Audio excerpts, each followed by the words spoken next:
En febrero de 1943, la rendición del Sexto Ejército Alemán en Stalingrado fue la primera derrota rotunda a la que se enfrentó Hitler en su intento de conquistar la Unión Soviética. Hitler felicitó a sus generales demasiado pronto. Demasiado pronto ordenó impresiones litográficas presumiendo de que la ciudad del Volga había caído. Demasiado pronto acuñaron esta medalla en honor a la toma de la ciudad. En todas las guerras hay momentos importantes, como en la Guerra Civil Estadounidense en Gettysburg o la importancia de Alamein para los británicos, aunque se puede decir que no era nada en comparación con Stalingrado. Pero en esa época, para la mayoría de las personas, la idea de un frente oriental era algo impensable. Una lucha como esa a lo largo de miles de kilómetros donde luchaban millones de hombres. Todo este escenario era muy difícil para que la gente lo entendiera. Pero lo que sí podían entender era esta idea de una única ciudad, la cual Hitler había decidido intentar tomar y en la que tantos hombres de ambos bandos habían muerto, ya fuera para capturarla o para defenderla. Y al final, nuestro bando, el de los aliados, la Gran Alianza, como la bautizó Churchill, logró imponerse. Y un nuevo golpe es recibido por el ejército alemán. Se ven obligados a retirarse del Cáucaso. Se encuentran con una resistencia cada vez más dura por parte del Ejército Rojo hasta que sus líneas de suministro se ven sobrepasadas y los generales no logran llegar a un acuerdo con Hitler y deben retirarse de la zona principal de combate. Mientras las potencias del eje se retiraban del Cáucaso, la Unión Soviética recuperó la ciudad de Rostov-on-Don e intentaron una ambiciosa estrategia: eliminar a todo el grupo de ejércitos al sur en Crimea. Pero no pudieron abrirse paso. Sin embargo, continuaban haciendo retroceder a las fuerzas invasoras. Cuando los rusos empezaron a reconquistar el territorio que habían perdido, no solo comprendieron que siguieron con la victoria, también se dieron cuenta de que debían exterminar a los alemanes, porque lo que hicieron en las poblaciones de las ciudades, todo lo que habían obtenido de las fábricas, de la central hidroeléctrica, era puro vandalismo, era una barbarie.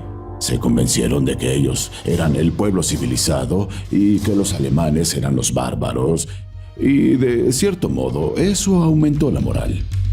Como descubrió el Ejército Rojo, los alemanes seguían siendo muy peligrosos. Puede que hayan sido derrotados en Stalingrado, pero podían contraatacar de manera eficaz y en varias ocasiones, en especial en Kharkov, donde atacaron por sorpresa, recibiendo no solo uno, sino varios golpes fulminantes. La verdad era que la guerra estaba muy lejos de terminar.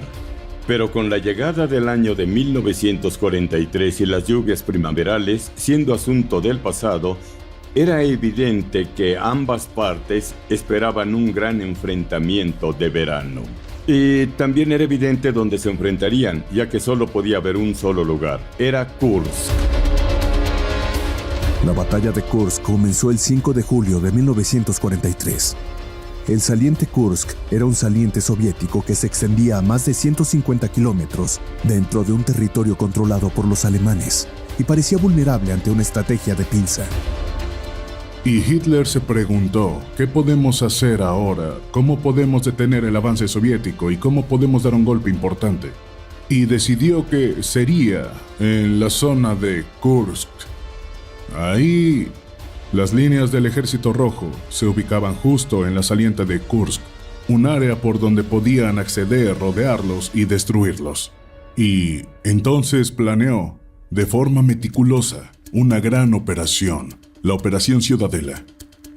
Por desgracia, fue incapaz de mantener el secreto y los generales soviéticos, en particular Zhukov, se enteraron de estos planes y hicieron detallados preparativos de defensa, una línea tras otra, y desplazaron un número de tropas enorme, tanques y equipo militar. Esto se convirtió en la mayor batalla terrestre de la historia. Participaron 4 millones de soldados, miles y miles de tanques, y había muchos más en reserva, en el Ejército Rojo detrás de las líneas.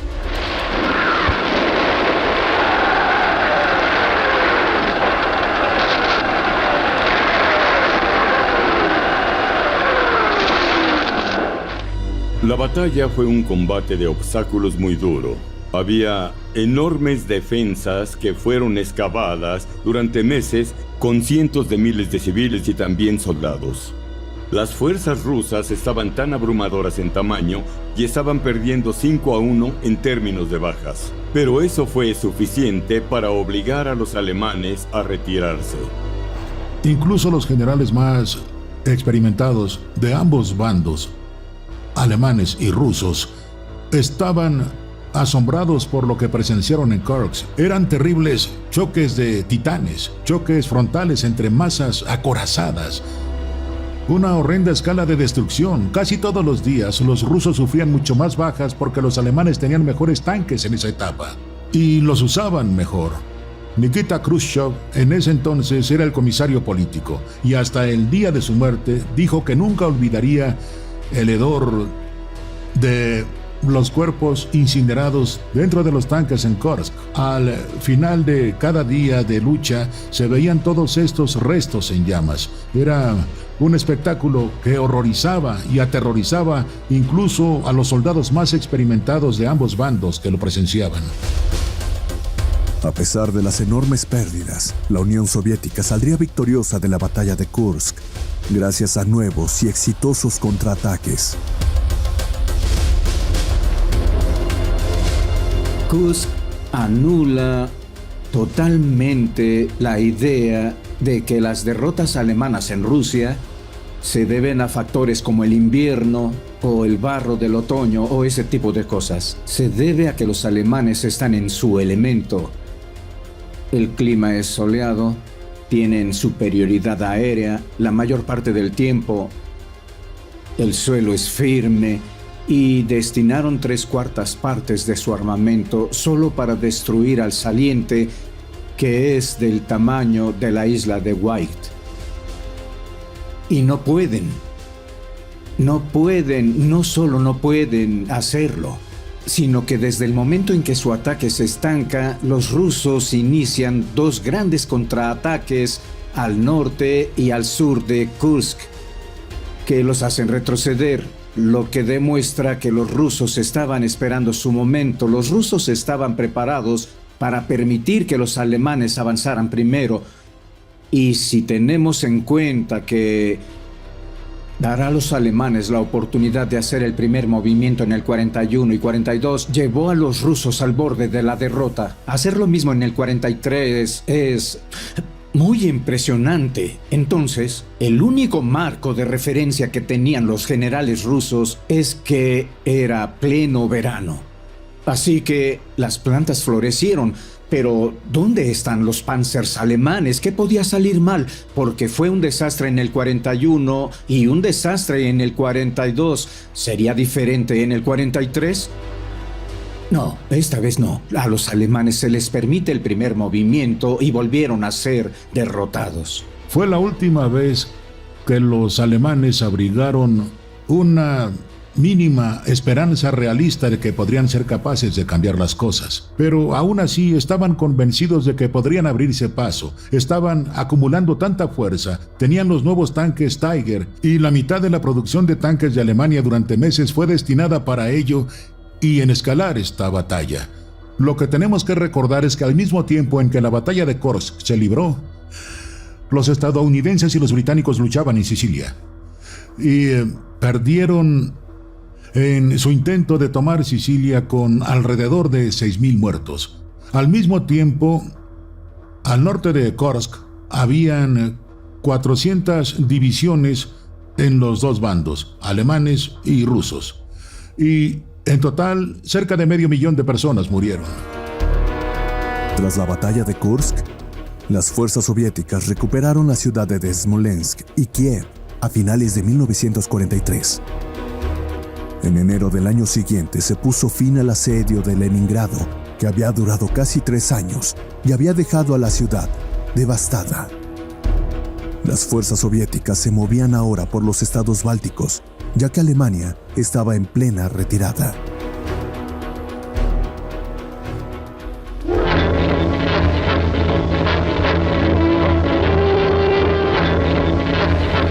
La mayor ofensiva de la historia continúa. Desde Leningrado en el norte hasta Sebastopol en el sur, más ciudades rusas aclaman al ejército rojo que regresa.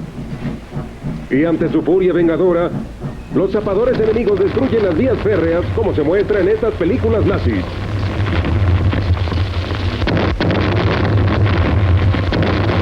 Hitler llama a esto la retirada voluntaria de sus tropas. Son solo evasivas para justificar su apresurada retirada. Pero la devastación despiadada continúa. La élite nazi estaba tan comprometida con Hitler que no pensaban que sucediera otra cosa que la victoria final. La élite del ejército, por otro lado, tenía una idea muy clara de que se aproximaba la derrota, a excepción de uno o dos de ellos. Hitler sabía que sería colgado, pero lo peor de todo es que su mayor temor era ser llevado de vuelta a Moscú en una jaula de hierro y ser torturado. Sabía muy bien que si no ganaba, no habría algún pacto de paz. Lo que es fascinante es que los británicos decidieron que cancelarían la Operación Foxley, que era el plan para asesinar a Hitler cerca de Berchtesgaden, porque se dieron cuenta de que en realidad con Hitler al mando ganarían la guerra más rápido.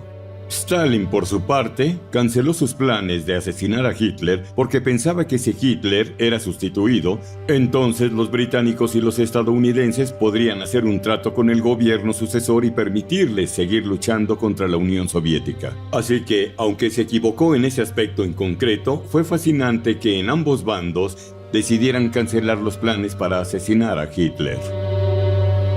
Pero a pesar de la anulación de los planes de sus enemigos tanto en el frente occidental como en el oriental, Hitler seguía siendo objeto de un nuevo intento de asesinato. Se produjo un punto de inflexión importante el 20 de julio de 1944, cuando los oficiales del ejército, respaldados por cierto número de políticos, civiles y eclesiásticos, intentan dar un golpe de estado. El coronel Klaus von Stauffenberg intenta colocar una bomba en el cuartel general de Hitler, pero falla. Stauffenberg no puede armar la bomba por completo y Hitler se encuentra en un lugar que está protegido por una pesada masa de madera y la bomba estalla. Pero Hitler sobrevive y transmite por radio unas horas más tarde, diciendo al pueblo alemán que aún está con vida. El golpe de estado militar se desvanece porque no hay suficientes generales dispuestos a apoyarlo. Esto es, en cierto modo, lo que llevó a Hitler a no confiar en ninguno de los generales. Desde ese momento, los generales serían tratados por él con absoluto desprecio y también con desconfianza. A finales de 1944, se acercaba un punto muerto. Las fuerzas soviéticas pronto recuperarían todo el territorio perdido y llegarían a las fronteras de la propia Alemania. En la segunda mitad de 1944, los aliados occidentales avanzan por Europa después de haber desembarcado en Francia el día D. Las fuerzas soviéticas en el frente oriental cruzaban hacia Polonia y pronto atravesarían la frontera que había negociado con la Alemania nazi en 1939 y donde había comenzado la Operación Barbarroja en 1941. Cada oficial alemán que tenía algo que ver con el frente oriental sabía lo que su gente había hecho en Rusia. Y por lo tanto, sabía lo que los rusos les harían si alguna vez entraban en Alemania. He conocido a muchos veteranos alemanes que me dijeron estas palabras exactas: sabíamos lo que harían si entraban en Alemania. Así que, una vez que los alemanes habían cometido todos estos crímenes incalificables en Rusia, estaban atrapados por estos crímenes, tenían que seguir luchando, porque ya no había ninguna esperanza de una negociación pacífica.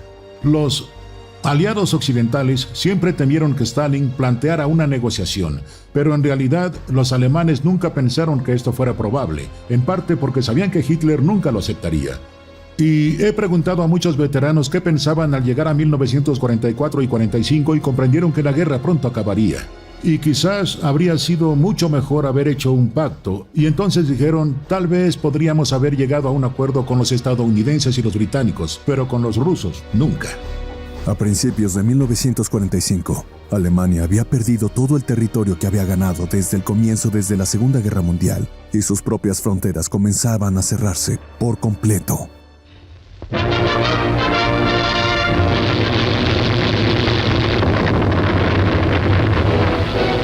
ataque contundente a Alemania. El ejército rojo golpea Berlín. Las fuerzas americanas barren Río Rin con ataques fulminantes dentro del territorio occidental nazi. El mismo día que los americanos consiguieron tomar el puente sobre el Rin, Stalin sabía que tenía que moverse muy rápido. Es entonces cuando convoca tanto a Zhukov, el mariscal Zhukov, como el mariscal Konev a Moscú para preparar el ataque a Berlín. Stalin sabía que tenía que rodear Berlín. Estaba aterrorizado porque los americanos ya habían llegado al río Elba, en la otra orilla, y podían llegar a Berlín más rápido, porque todas las tropas de las SS ya estaban ahí, y las tropas mejor armadas estaban en el lado soviético en el frente oriental, mientras que las tropas del frente occidental se rendían ante los americanos porque querían ser prisioneros de guerra de los americanos en lugar de los rusos. En Berlín, lo que se escuchaban en ese momento, a modo de broma, era que los optimistas aprendían inglés y los pesimistas aprendían ruso. Así que no es de extrañar que hubiera una voluntad de ceder en ese sentido en particular. Una poderosa estrategia cerca de la capital alemana. En el frente occidental lo hicieron los aliados.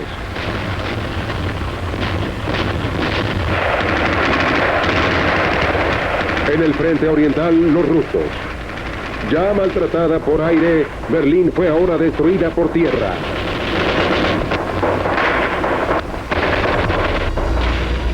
La conquista de Berlín se produce después de la Conferencia de Yalta. En febrero de 1945, los aliados acordaron cómo iban a dividir Alemania y ocupar Austria. Todos estos temas ya habían sido discutidos. Entonces, que los rusos llegaran a Berlín antes que los británicos o los estadounidenses no tenía ningún significado. Era solo una victoria de prestigio. Alguien, digamos, no tan interesado en desperdiciar las vidas de sus soldados, habría lanzado un fuerte ataque alrededor de Berlín y habría cortado la energía, el gas y el agua, y lo habrían dejado así. Y si querían quedarse allí una semana, un mes o incluso 3, pudieron haberlo hecho. Para comprenderlo mejor, si incluimos las batallas preliminares en las afueras de Berlín para el Ejército Rojo, estos últimos días de la guerra, y estamos hablando de un periodo de tiempo muy corto, solo unas 2 semanas, ellos perdieron más soldados en esta operación que los americanos en 7 años en Vietnam. Una operación que no les otorgó nada que no tuvieran ya.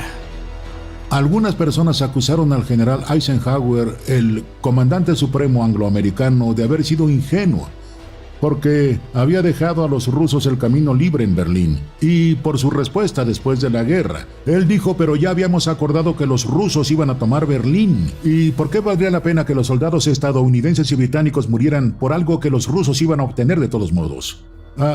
No creo que nadie haya previsto, quizá con la excepción de Winston Churchill, que el ataque final y la toma de Berlín por parte de los soviéticos iba a ser tan importante como lo fue.